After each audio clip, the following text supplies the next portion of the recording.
अरे माझं आव्हान चॅलेंज आहे या सरकारला, चॅलेंज की या राज्यामधले वाळू माफिया, मुरुम माफिया हे बंद करून दाखवा. हे आमचे जिल्हाधिकारी. Yes sir, yes sir. Phone केला की उठून उभे राहा. Yes sir. अरे क्या यस सर लगाया. जिल्हाधिकारी अगतिक आहे. ताकद आहे तुमच्या जिल्हाधिकाऱ्यामध्ये. कमजोर झाल्या जिल्हाधिकारी. माफियांच्या नावाखाली, माफियांच्या दबावाखाली जिल्हाधिकारी कमी झाले. रेव्हेन्यू यंत्रणा करा. तुमच्यात ताकद असेल तर बंद करून. या महाराष्ट्रातल्या महसूल मंत्र्यांना, माझ्या महसूल आयुक्तांना आणि कलेक्टरना मी पत्र लिहून सांगितलं की या ठिकाणी अशी वाळू, या 1.5 वर्षामध्ये वाळू माफिया चालू आहे, बंद करा. मी समक्ष किती वेळा बोललो, समक्ष बोललो. उलट माझ्यावर गुन्हा दाखल झाला, विचार करायला होतो. 26 वेळा पत्र लिहिलं 1.5 वर्षामध्ये.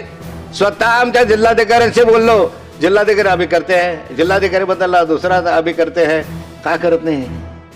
जिल्हाधिकारी अगतिक आहे. ताकद आहे तुमच्या जिल्हाधिकाऱ्यामध्ये. कमजोर झाल्या जिल्हाधिकारी. माफियांच्या नावाखाली, माफियांच्या दबावाखाली जिल्हाधिकारी कमी झाले. रेव्हेन्यू यंत्रणा करा. तुमच्यात ताकद असेल तर बंद करून दाखवा. मी तुम्हाला दाखवल्या स्पॉट. मी स्वतः गेलो त्या ठिकाणी. तुम्हाला लाईव्ह लोकेशन दाखवलं, लाईव्ह काढताना जे दाखवलंय. कलेक्टर बुलढाण्याला कळवलं, त्यांना कळवलं, ह्यांना कळवलं.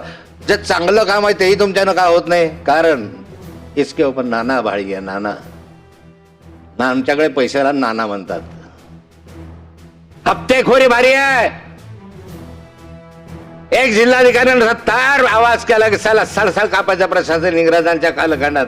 काही जिल्हाधिकारी अजूनही मी पाहिलेले आहे. तुकाराम मुंडे सारखे. मी कौतुक करतो नेहमी तुकाराम मुंडेचं. काय तुम्हाला असेल नसेल, पण त्या माणसांना लाईन लावली, शिस्त लावली. तसं सरकार हे आमचे जिल्हाधिकारी. Yes sir, yes sir. Phone केला की उठून उभे राहा. Yes sir. अरे क्या यस सर लगाया. कोण बंद करणार आहे? काय आम्ही करणार आहोत? तुमच्याने बंद होत नाही. मंत्र्यांनी ताकद नाही. 26 वेळा मंत्र्यांना पत्र देऊन उत्तर नाही. 26 वेळा पत्र देऊन नाशिकचा आमचा कमिशनर मला पत्र देतो की आम्ही कारवाई करतो आहोत. करा कारवाई. जा सांगा तुमच्या जिल्हाधिकाऱ्याला सस्पेंड करा. हा माणसं का नाही सस्पेंड? कारण हप्ते पोहोचतात वरपर्यंत. हप्ते वरचा आकडा मी सांगू शकेल कुठपर्यंत आहे. तहसीलदार असू शकेल, प्रांत असू शकेल, वरचा एकच अर्धा मिनिट होत. अरे माझं आव्हान चॅलेंज आहे या सरकारला, चॅलेंज की या राज्यामधले वाळू माफिया, मुरुम माफिया हे बंद करून दाखवा. तहसीलदार घाबरतो, त्याच्या अंगावर हल्ला होतो. पोलीस संरक्षण देत नाही, म्हणता आमचं काम नाही आहे. प्रांत घाबरतो, त्याच्या घरावरले होतात, त्याच्या गाड्यांवर हल्लं. तर सुरक्षित आहे का कायदा सुव्यवस्था या ठिकाणी?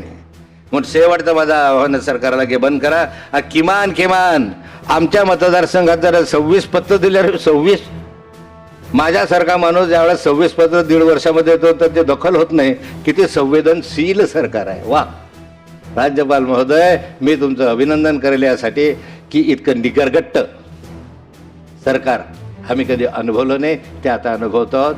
मी ना आपल्या या संदर्भाला खेद व्यक्त करतो आणि माझे 2 शब्द संपवतो.